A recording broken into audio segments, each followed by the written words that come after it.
피겨 1의 가장 첫 번째에서 보여주고자 하는 것은 이 LCMV 바이러스를 호스트에 감염을 시켰을 때 LCMV 바이러스 특이적인 CTL이 활성화됨에 있어서 IL-33이 정말 중요하게 작용을 했는지 확인하는 실험을 진행하였습니다.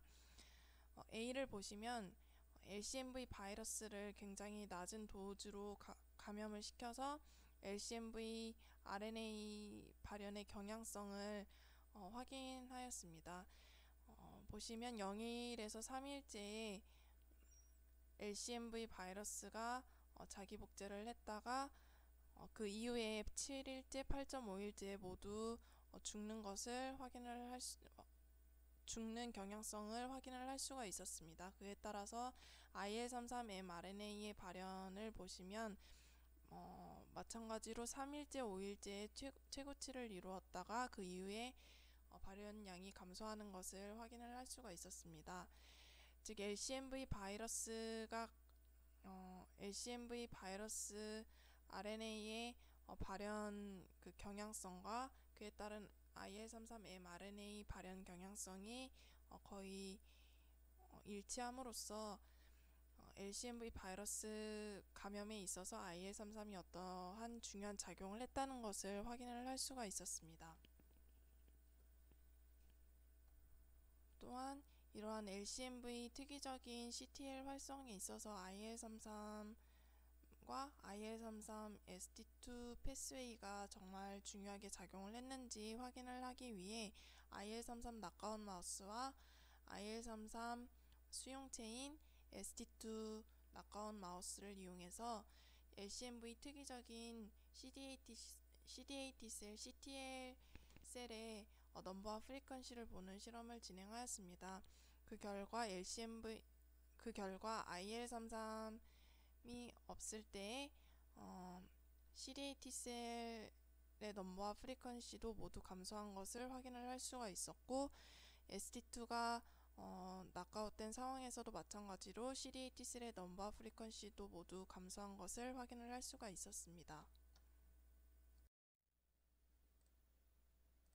서론에서도 설명드렸듯이 IL-33이 손상된 조직세포로부터 방출되는 담스라는 신호 전달 물질로 작용을 했다는 것을 확인시켜주고자 다음과 같은 실험을 진행하였습니다. 바이러스가 조직세포에 감염을 하게 되면 이렇게 세포 안으로 바이러스가 들어가서 자기 복제를 하고 마지막에 버딩아웃을 하는 과정에 조직세포에 손상을 가하게 됩니다. D와 같은 실험을 보시면 자기 복제가 가능함으로써 조직세포에 손상을 가하는 와일드 타입의 LCMV 바이러스를 실험에 이용하였고, 자기 복제가 불가능함으로써 조직세포에 손상을 가하지 못하는 LCMV 백신 벡터를 이용해서 실험을 진행하였습니다. 보시면 조직세포에 손상을 가하는 와일드 타입의 LCMV 바이러스를 와일드 타입 마우스에 감염을 시켰을 때에는 LCMV 특이적인 CD8 셀의 넘버가 크게 증가한 것을 확인을 할 수가 있었습니다. 마찬가지로 조직 손상을 가하는 LCMV 바이러스를 ST2가 낙아웃된 마우스에 감염을 시켰을 때에는 CD8 셀의 넘버가 증가하지 않은 것 또한 확인을 할 수가 있었습니다. 하지만 조직 손상을 가하지 못하는 LCMV 백신 벡터를 호스트에 감염을 시켜 주었을 때에는 와일드 타입의 호스트이든 ST2가 낙아웃된 호스트이든 모두 CD8 셀의 넘버가 증가하지 않은 것을 확인을 할 수가 있었습니다. 또한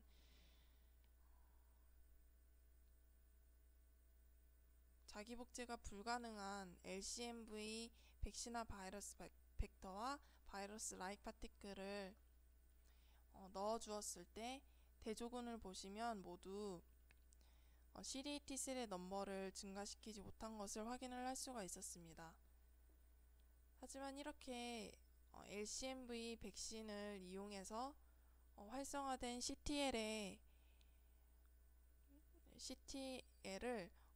IL-33을 외부에서 찔러 넣어 주었을 때 다시 활성화를 시킬 수 있는지 IL-33이 정말로 담스로 작용을 했는지 확인을 하기 위해서 할 수 있는지 확인을 하기 위해서 IL-33을 찔러 넣어 주었더니 적게는 2배에서 많게는 5배까지 CD T셀의 넘버가 크게 증가한 것을 확인을 할 수가 있었습니다. 즉 IL-33이 손상된 조직세포로부터 방출돼서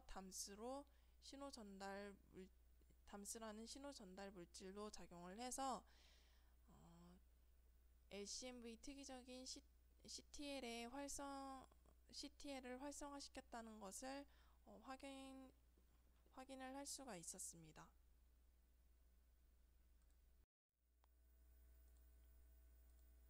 이번에는 IL-33의 수용체인 ST2가 CTL을 활성화시키는 데 있어서 매우 중요하다는 것을 보여주고 있습니다.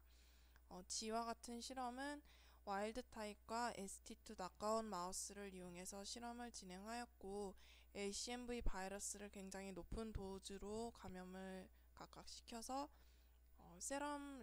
세럼에서 LCMV 바이러스의 타이터를 측정하는 실험을 진행하였습니다. 그 결과 ST2가 낙아웃된 마우스에서 LCMV 바이러스가 더 많이 측정된 것을 확인을 할 수가 있었고, 마찬가지로 DNA 바이러스인 가마오피스 바이러스 MHV68 또한 ST2가 낙아웃된 마우스에서 더 높게 측정된 것을 확인을 할 수 있었고, 백신화 바이러스도 마찬가지로 ST2가 낙아웃된 마우스에서 타이터가 더 높게 측정된 것을 확인을 할 수가 있었습니다. 제2실험은 LCMV 바이러스를 뇌에 직접 감염을 시켰을 때에는 CTL 유래의 이뮤노패솔로지가 굉장히 심하다는 것이 알려져 있는데, 와일드 타입을 보시면 10일째에 거의 모두 죽은 것을 확인을 할 수가 있었습니다.